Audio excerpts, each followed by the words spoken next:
The beeping wakes me first.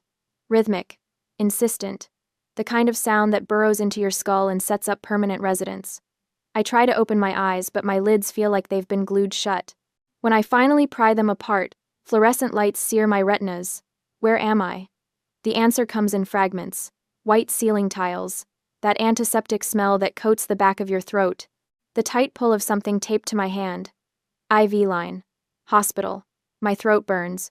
Raw. Wrong. I try to swallow, but it feels like I've swallowed broken glass. I reach up with a trembling hand and touch my neck, feeling the tenderness there. They had a tube down my throat. How long was I out? I fumble for my phone on the bedside table. My fingers feel thick, clumsy, refusing to grip the smooth metal. It takes 3 tries before I can lift it. The screen lights up. 3:47 a.m. Monday. I collapsed on Thursday. 4 days ago. 4 days I've been here, and the notification count on my phone sits at a grand total of 3. 3. My parents should have called 100 times by now. Kinsley would have blown up my phone with dramatic voice messages about how worried she was, how I scared everyone. That's how it always goes when I'm unavailable for more than a few hours. They panic. They demand. They need. But my screen shows nothing. No missed calls. No frantic texts, asking where I am or if I'm okay. I tap the notification icon, and my stomach drops through the hospital bed. Bank of America. $12,400 charge at Cabo San Lucas Resort, posted 2 days ago. My vision blurs, and I have to blink hard to clear the fog. I read it again. $12,400, Cabo San Lucas. I've never been to Cabo San Lucas. I haven't been anywhere in 3 years except Seattle and the occasional logistics conference in Portland. The second notification is Instagram. I don't even remember the last time I opened Instagram. Kinsley lives on it, posts her entire existence for strangers to consume. I only keep the app because she guilt-trips me when I don't like her photos fast enough. I tap it. My thumb shakes so badly I almost drop the phone. The image loads, and something inside my chest cracks open. Preston, Deidre, Kinsley, all 3 of them clustered around a table, margaritas raised high, the ocean glittering behind them in perfect sunset lighting. My father wears that stupid Hawaiian shirt I bought him last Christmas. My mother has her hair done in beach waves, makeup flawless. Kinsley is mid-laugh, head thrown back, designer sunglasses perched on top of her head. The caption reads, Healing Trip W, the fam. Disconnect to reconnect. Family first. Posted yesterday. While I was at the hospital, they were toasting each other in Cabo. The third notification is a voicemail. I press play, even though part of me already knows what I'll hear. Callie, it's Mom. We just wanted to let you know we made it safely. The resort is absolutely gorgeous. Your father says the golf course here is top tier. Anyway, we'll check in later. Love you. Chipper. Breezy. Not a single question about why I haven't responded. Not a flicker of concern that their daughter, who works 70-hour weeks and never takes a day off, has gone completely silent. Because they know. They know exactly where I am. The hospital called them. They had to. I'm the one who pays for their cell phones. I know the number by heart. Someone from this hospital called my emergency contacts and told them their daughter was in the ICU with sepsis. And they chose margaritas. My hand shakes violently now as I scroll back further, past the cheerful vacation photos, looking for something. Anything. A worried text from 4 days ago. A missed call, time-stamped right after my collapse. Nothing. But there is something from 5 days ago. Before I collapsed. Kinsley. Need $500 as soon as possible. Dress for Cabo didn't fit. Don't ignore me. I remember that text. I was at my desk, files stacked in towers around me, trying to reconcile a shipment discrepancy that would cost the company 6 figures if I didn't fix it. The pain in my abdomen had been building for hours. Sharp, insistent. I kept telling myself it was just stress, just another reminder that I needed to eat something other than vending machine crackers. Kinsley's text came through, and I did what I always do. Pulled up my banking app, hovered my thumb over the transfer button. The pain spiked then, white hot, blinding. I remember falling.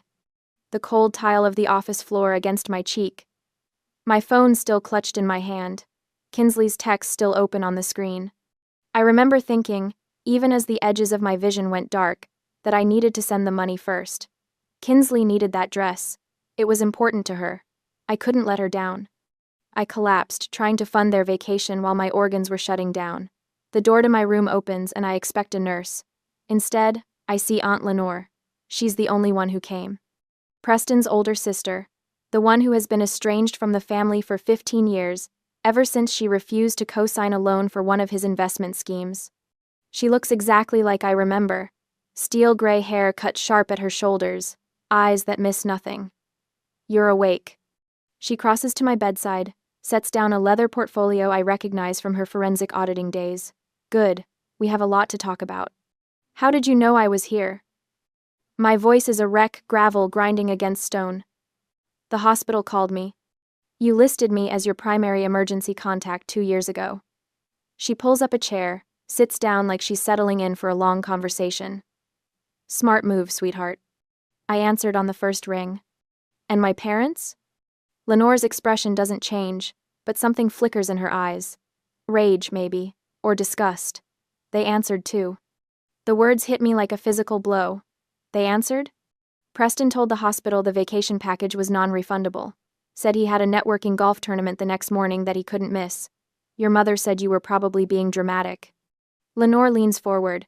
They chose Cabo over you, Callie. Consciously, deliberately. I should cry. I should feel something break. But instead, I just feel cold. A nurse appears in the doorway. Young. Kind-faced. Miss Howard, do you want us to try calling your parents again? We can. No. The word rasps out harder than I intended. The nurse blinks. I look at the Instagram photo one more time. My father's satisfied smile. My mother's perfect hair. Kinsley's carefree laugh. Then I hand my phone to Lenore. My grip is weak, but my intent isn't. Block them, I whisper. Block all of them. Lenore takes the phone. Studies my face for a long moment. Then she nods. About damn time. The morphine fog lifts by noon, and with it comes clarity I'm not sure I want. Lenore has transformed my hospital room into something that looks like a crime scene investigation. Her leather portfolio lies open on the rolling table, papers fanned out in neat stacks. She's brought her laptop, the same ancient ThinkPad she used when she worked fraud cases for the state. How long have you been tracking them? I ask. 8 months. She doesn't look up from the screen. Started the day Preston called me drunk, bragging about his high-yield investment strategy. Said he was bringing in 12% returns quarterly. She glances at me. You know what legitimate investments are returning right now? Maybe 4% annually if you're lucky. Bingo. She taps a key, and the printer on the windowsill starts humming. So I got curious. Started pulling public records. Your credit report. Property filings. My chest tightens. You can't access my credit report. You're right. I can't. She slides a paper across to me. But you can. You signed this authorization 2 years ago when you made me your emergency contact. You were smart even then, sweetheart. Some part of you knew. I take the document, my signature, my handwriting. The memory flashes back at the exact moment I signed it. I nod and ask, what did you find? Lenore pulls out a folder. Red. The color she always used for active fraud cases. Your family doesn't have a CFO, Callie. They have you. Unpaid, unappreciated, and completely bled dry. She opens it. Preston hasn't held a legitimate job in 6 years. He calls himself a high-risk investment consultant, but what he actually runs is a small-scale Ponzi scheme. Takes money from new investors, uses your income to pay returns to old ones. The beeping of my heart monitor picks up pace. It gets worse. She pulls out another sheet. This is a HELOC, home equity line of credit. Taken against your house 3 months ago. $60,000. The number doesn't make sense. I didn't take out a HELOC. No, you didn't. Lenore's jaw tightens. But someone did.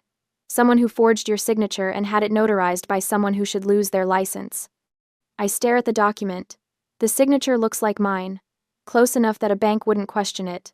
But I know I didn't sign this. I would never leverage my house. It's the only thing I own outright. The only safe place I have. I can't prove this in court yet, Lenore says. Not without more evidence. But I can prove it to you. She turns the laptop toward me, pulls up a video file. The thumbnail shows my kitchen. Ring camera? I ask. From your doorbell, the one that also covers your kitchen if the door's open. She hits play. The footage is from 7 weeks ago. I was at a conference in Portland that weekend. I remember because Kinsley complained I'd miss her birthday brunch. On screen, Preston sits at my kitchen table. Papers spread out in front of him. The HELOC documents. He's got a pen in his hand, practicing something on a legal pad. My signature. He does it over and over, checks it against something on his phone. Probably a photo of my real signature. Tries again. Deidre leans over his shoulder, watches. When he finally gets it right, she actually claps. The notary arrives 20 minutes into the video. A woman I've never seen before. She barely glances at the signature. Doesn't ask for ID, just stamps the document and takes her cash payment. Lenore pauses the video. That's felony fraud, bank fraud, identity theft, 10 years minimum if prosecuted federally. I can't look away from the frozen image. My father's satisfied smile, my mother's approval, the casual criminality of it. How much is left? My voice sounds distant, like it belongs to someone else. Of the $60,000? About $800. The air leaves my lungs. The rest went into Preston's investment scheme. He used it to pay returns to 3 separate investors who were getting nervous. Bought himself another quarter of looking legitimate. I think about the dress Kinsley needed. $500. There are 2 primary threats, Lenore says, switching into the clinical tone I remember from her investigator days.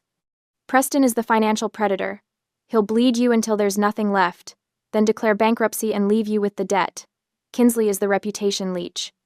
She'll destroy your credibility to preserve her victim narrative. What do I do? You purge. She pulls up a list on her phone. Every supplementary card in your name, every account they have access to, every automatic payment that touches your money. You cut it all off. Right now. No warning. No explanation. My hands shake. They'll lose their minds. Good. Lenore's eyes are hard. Let them. You're in a hospital bed because you worked yourself into sepsis trying to keep them comfortable. They're in Cabo drinking on your dime. You don't owe them a soft landing. She's right. I know she's right. But 32 years of conditioning doesn't evaporate because of one Instagram photo. Start with the cards, Lenore says. She hands me my phone, already open to my banking app. Lock them all. I navigate to the supplementary card management screen. 4 cards, Preston, Deidre, Kinsley, and one for Grandma Betty that I forgot existed. I tap the first one. Preston Howard. Status. Active. Last charge. $340 at a golf pro shop in Cabo. Yesterday. I select Lock Card. A confirmation screen appears. Are you sure you want to restrict this cardholder's access? My thumb hovers over. Confirm. He's at dinner right now. Lenore says quietly. Checked his Instagram story 20 minutes ago. Some oceanfront restaurant. Expensive place. He's probably trying to recruit new investors over lobster. I press confirm. Then Deidre's, then Kinsley's, then Betty's. 4 cards locked in 90 seconds. Now the fraud alerts, Lenore says. Call the credit bureaus. Tell them you're a victim of identity theft, and you need an immediate freeze. I make the calls. TransUnion, Equifax, Experian. It takes effort. My voice cracks, and I have to repeat myself twice to the automated system, but I do it. Each one seals another door Preston was using to access my financial life. Final step, Lenore says. The joint accounts. We don't have joint accounts. You have 3 accounts that list Preston Howard as an authorized user. He can't withdraw, but he can see every transaction you make. She pulls up the statements. He's been monitoring your spending patterns for at least 2 years. That's how he knew exactly how much he could take without you noticing immediately. The violation of it crawls across my skin. I remove his access from all 3 accounts. Lenore checks her watch. In about 20 minutes, your father is going to try to pay for dinner. His card will be declined. The waiter will probably cut it in half right there at the table, in front of whoever he's trying to impress. Good, I say. My phone rings before the word is fully out of my mouth. An unknown number. My family. Lenore reaches for it, but I stop her. I need to hear this. Need to know if there's any part of my family that's calling because they found out I was hospitalized. Any fragment of him that's actually my family instead of my accountant's. I answer. Put it on speaker. You made me look like a fool. My father's voice is pure rage. Not worried. Not concerned. Rage. The waiter cut up my card in front of clients. Do you have any idea what you've done? Not, are you okay? Not, we heard you were sick. Just fury that his access to my money got interrupted. Fix this, he demands. Right now. I don't care what kind of tantrum you're throwing. Fix it. Effin. Lenore's hand covers mine on the phone. Steady. Grounding.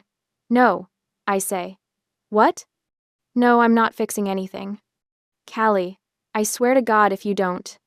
I hang up, turn off the phone, set it face down on the table. Lenore squeezes my hand.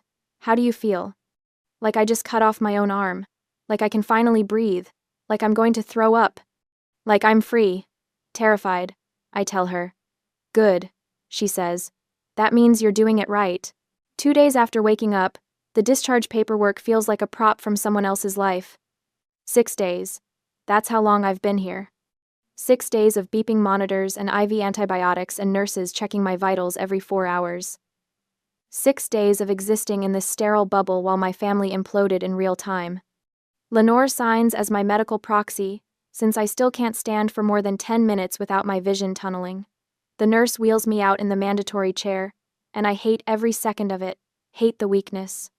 Hate that my body betrayed me so completely that I ended up here in the first place. But mostly I hate that I'm going home to a house my father violated. The Uber pulls up to my place, and I'm struck by how normal it looks.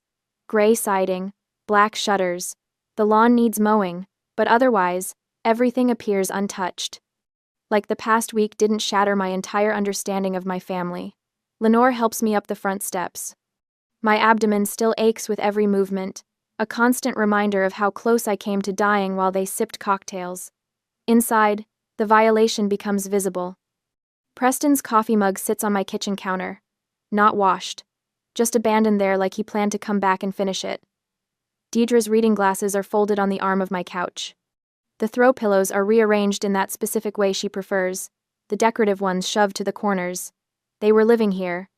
While I was intubated, they were living in my house like it belonged to them. Don't touch anything yet, Lenore says. She's already pulling on latex gloves from her purse. Always prepared. I've been documenting, but we need photos of everything exactly as they left it. I lower myself onto a dining chair, the only piece of furniture that doesn't feel contaminated. Lenore moves through the rooms with professional efficiency, her phone camera clicking steadily. She opens drawers I didn't even know they'd accessed. My home office, my bedroom closet, the storage boxes in the garage. How bad is it? My voice comes out thin, bad enough. She returns with a banker's box, sets it on the table in front of me, but also stupid enough. Inside are documents. So many documents. Bank statements with my forged signature, printouts of wire transfers, a ledger in Preston's handwriting tracking investments that don't exist. And underneath it all, a business registration form for something called Apex Horizons LLC, Nevada filing. Preston listed as managing member. What is this? That, Lenore says, pulling up a chair, is where your HELOC money went. Not to bills, not to their mortgage, to a shell company Preston set up 18 months ago. My hands shake as I flip through the pages. $60,000, siphoned in increments small enough that I wouldn't notice on statements I barely checked. The money didn't disappear into generic family emergencies. It went into an account Preston controlled completely. He's been running this scheme for 8 years minimum. Lenore spreads out a timeline she's constructed, color-coded, cross-referenced. Small investors, mostly people from his golf club. He promises 12% returns, pays out the first few dividends to build trust, then uses new investor money to pay old investors. A Ponzi scheme. A Ponzi scheme. She taps the Nevada filing. This is the infrastructure. He thought Nevada's privacy laws would protect him.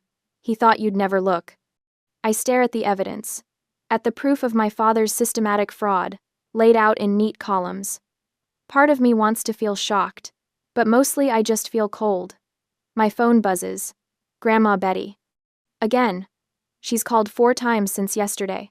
Left 3 voicemails that Lenore previewed for me, each one more aggressive than the last. The messages all follow the same script.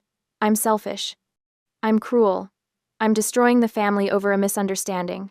The felony fraud doesn't rate a mention. The phone buzzes again. I reach for it, but Lenore's hand covers mine. You don't have to answer. She'll just keep calling. Let her. But the buzzing continues. Insistent, demanding. The same ringtone I assigned her years ago because she complained when I didn't answer fast enough. I pull my hand free and accept the call. Put it on speaker because I'm too tired to hold the phone.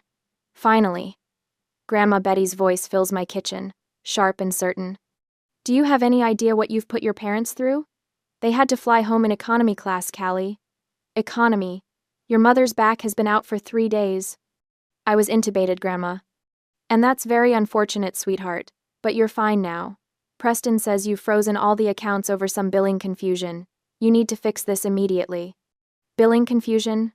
That's what he's calling it. He forged my signature on a $60,000 loan. Oh, don't be dramatic. You have so much, and they have so little. It is your duty to share. Family takes care of family. There it is. The foundational belief that's governed every interaction we've ever had. Family takes care of family, which in practice means Callie funds everyone else's choices without complaint. Preston says you're destroying the family over a misunderstanding. Betty's voice softens, turns coaxing. You've always been such a good girl, Callie. So responsible. Don't let pride ruin what we have. Lenore reaches for the phone, her expression fierce.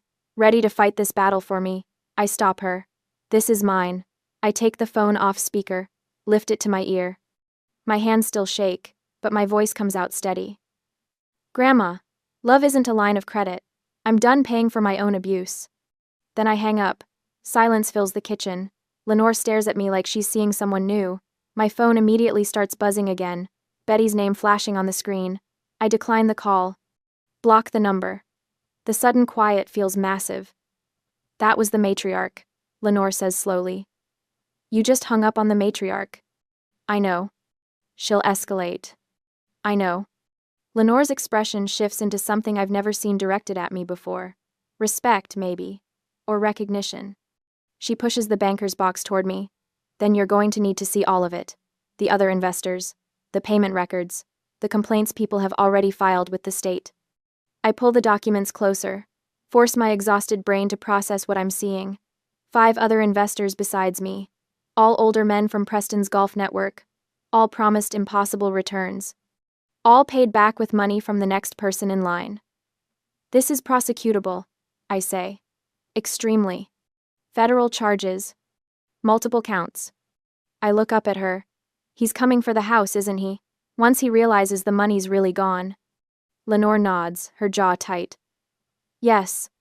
But they don't know I've traced where the HELOC money went. They don't know we have the Nevada filing.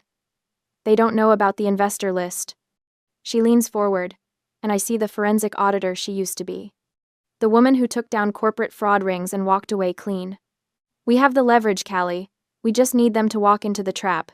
3 days later, the video hits 2 million views while I'm sitting in a staff meeting. My phone buzzes against the conference table.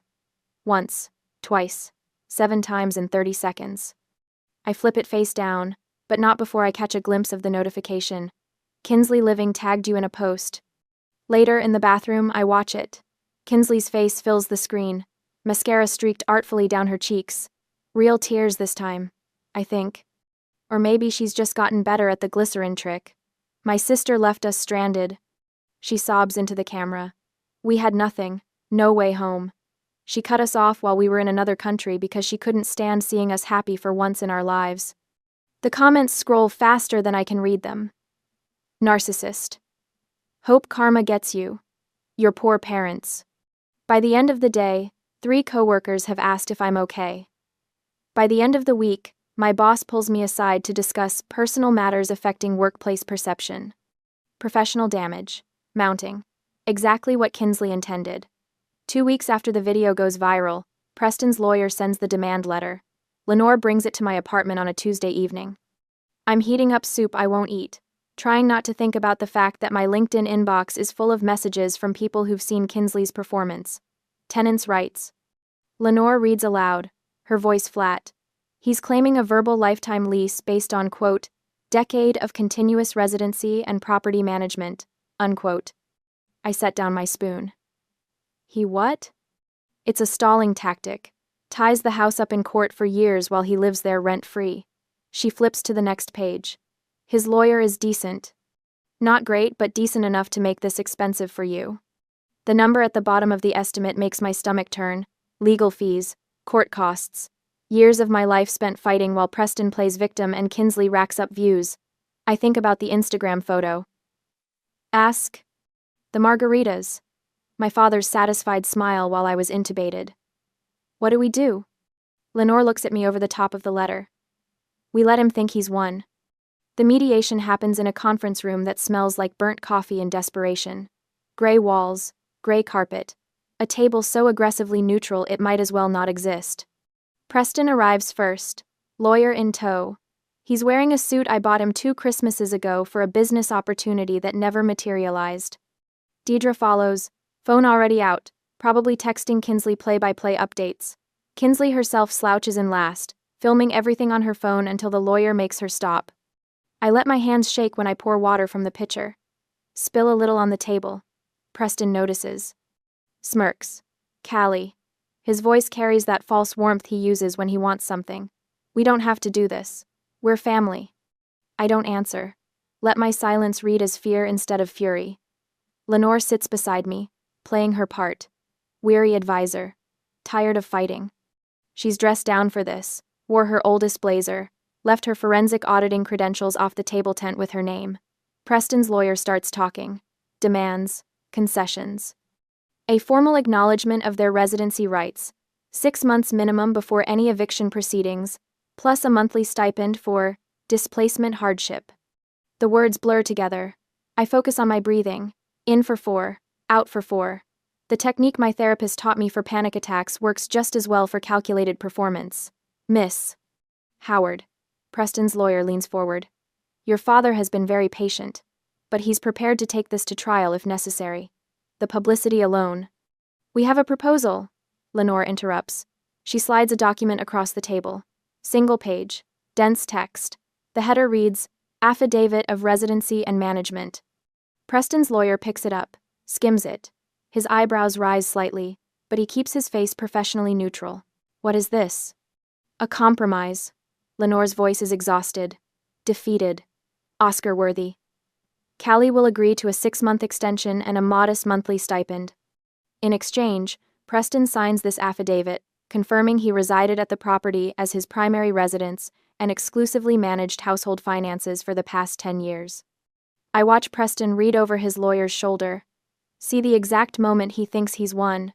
His spine straightens. The smirk returns. This admits everything, Preston says slowly. That we lived there, managed everything, ran the household. Play. Yes, Lenore slides a pen across the table. It validates your claims, makes any future legal action much simpler. For you. I need to consult with my client, the lawyer says. He looks uneasy. They huddle, whisper. I see the lawyer tapping the paper urgently, shaking his head. He's spotted the risk. He knows exclusive management is a liability trap. But Preston isn't listening. He's looking at me. At the daughter, he thinks he's beaten. It's fine, Preston says, loud enough for us to hear. He waves his lawyer off with a dismissive flick of his hand. She just wants a piece of paper to save face. Let her have it. Preston, I strongly advise against, the lawyer starts. I said it's fine. Preston snatches the pen. His signature sprawls across the bottom line, bold and confident. The signature of a man who thinks he's just secured his retirement on his daughter's dime. Deidre signs as witness.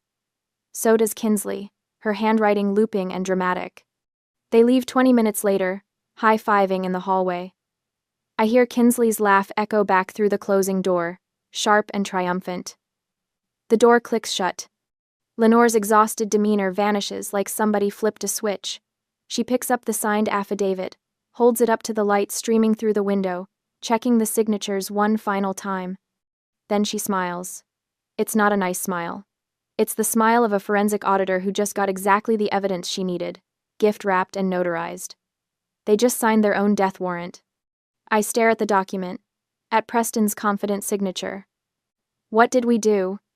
By swearing he lived here in Washington as his primary residence while simultaneously claiming Florida residency for tax purposes on other documents I've collected, he just confessed to tax fraud.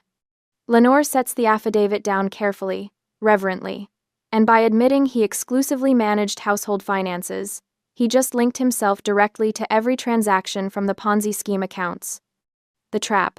Not in the language of the document, but in what signing it proves. The IRS loves this kind of thing, Lenore continues. Clear documentation. Signed confession. No wiggle room. She slides the affidavit into her leather portfolio. We just armed the weapon. Now we wait for the right moment to fire. Outside, I hear Kinsley's laugh again. Celebratory. Victorious. She has no idea what her father just signed. Neither does Preston. But they will. The party planning starts 3 days after the mediation. I know because Kinsley posts about it. Victory celebration at the family estate this weekend. Sometimes you have to fight for what's yours. Family wins. Justice served. The family estate? My house? The one they're still illegally occupying while I pay rent on a studio apartment near the hospital because I can't stomach sleeping under the same roof? Lenore shows me the post over coffee at her place. I should feel rage. Instead, I just feel tired. Let them celebrate, Lenore says.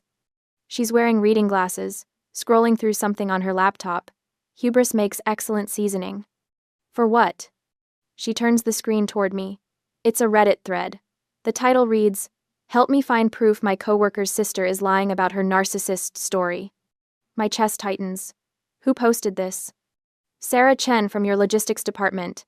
Apparently she remembered you were out with sepsis the same week Kinsley claimed you abandoned the family. Lenore clicks through the comments. She's asking if anyone has time-stamped proof of where your family was during your ICU stay. I scan the responses. Someone linked Kinsley's Instagram. Another person pulled the metadata from her Cabo photos. A third commenter found the resort's tagged location history. This will destroy her, I say. Lenore removes her glasses. She destroyed herself. The internet is just holding up a mirror. By that evening, the truth is everywhere. Someone obtained visitor logs from the hospital through a HIPAA request, proving 0 family visits during my 6-day stay. The timestamps on Kinsley's vacation photos line up perfectly with my intubation. The comments on her TikTok shift like a tide going out. You lied about everything. Your sister almost died and you were doing shots? This is actually sick. Get help. Her follower count drops by half overnight. By morning, 3 brand deals have issued public statements terminating their partnerships. Her management company puts out a vague statement about pursuing other opportunities. I watch it happen from Lenore's couch, coffee going cold in my hands. I should feel vindicated. Instead, I just feel hollow. They're coming tomorrow, Lenore says. She's on her phone, typing rapidly. Preston just confirmed. 2 p.m. For what? Final settlement meeting. I told him you're ready to surrender the house entirely. She looks up, smile sharp. He thinks he's won. The next afternoon, I arrive at Lenore's office building downtown. It's all glass and steel, the kind of place that smells like expensive carpet and quiet money. Preston's leased Range Rover is already in the parking garage. I recognize it by the investor lifestyle bumper sticker he slapped on the pristine bumper tacky, just like him. My hands shake as we ride the elevator up. Lenore squeezes my shoulder once, brief and firm. Remember, she says, you're not the one who should be afraid. The conference room is smaller than I expected. Preston sits at the head of the table, legs spread wide, taking up space like it's his birthright. Deidre perches beside him, fresh manicure drumming against the wood. Kinsley slouches in the corner, phone face down for once. Her eyes are red. No lawyer this time. Interesting. Where's your counsel? Lenore asks, arching a brow. Preston waves a hand dismissively. At $400 an hour just to watch me accept your surrender? I don't think so. I can handle a simple property transfer. Lenore smiles. A shark sensing blood. Suit yourself. Callie. Preston's voice drips with false warmth. Good to see you being reasonable about all this. I don't respond. Lenore gestures for me to sit, then takes the chair at the opposite end of the table. Between us, she places 2 items. The signed affidavit from last week and a thick manila envelope. Pre-stamped. Pre-addressed. Internal Revenue Service, Criminal Investigation Division. Preston's eyes flick to it. Something crosses his face. Not quite fear yet, just calculation. What's that? Deidre asks. Lenore folds her hands. Insurance. She opens a leather folder. Inside are two subfolders, labeled A and B. She slides folder A across the table. This contains Ring camera footage from Callie's kitchen showing you, Preston, practicing her signature. 47 attempts before you got it right. She taps the folder. It shows the notary arriving, shows you forging the HELOC documents. That's bank fraud, identity theft, 10 to 15 years in federal prison. Preston's face drains.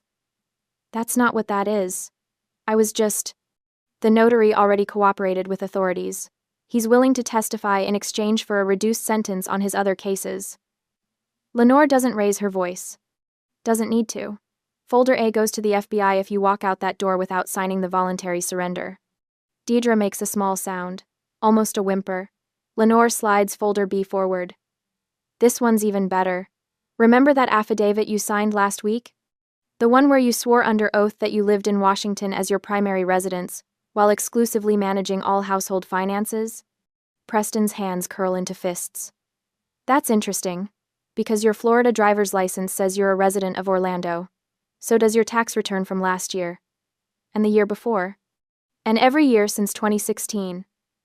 She opens the folder, revealing page after page of documentation. You claimed Florida residency to avoid Washington's capital gains tax.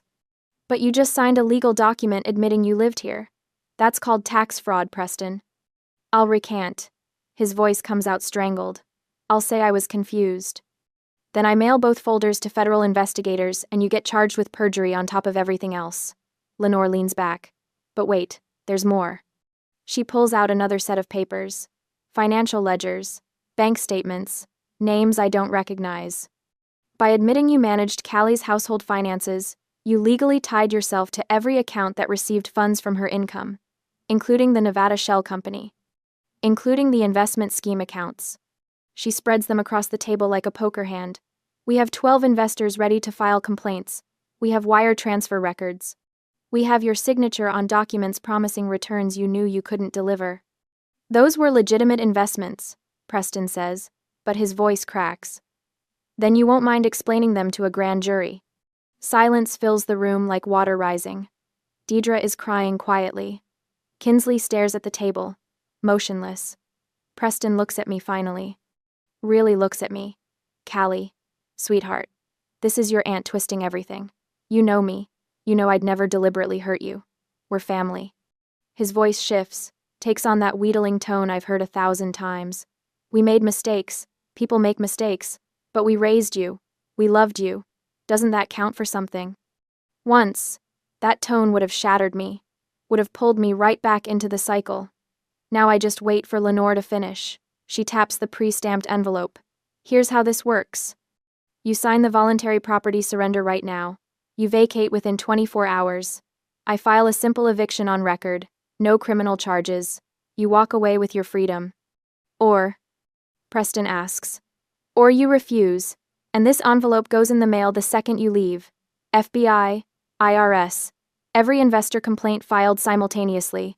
You'll be in federal custody within a week. The fluorescent lights hum. Someone's phone buzzes. Kinsley, probably. Another brand deal falling through. Preston's hand trembles as he reaches for the pen. Just a small loan, he says, voice breaking. To help us move. Start over. $5,000. You have so much, Callie.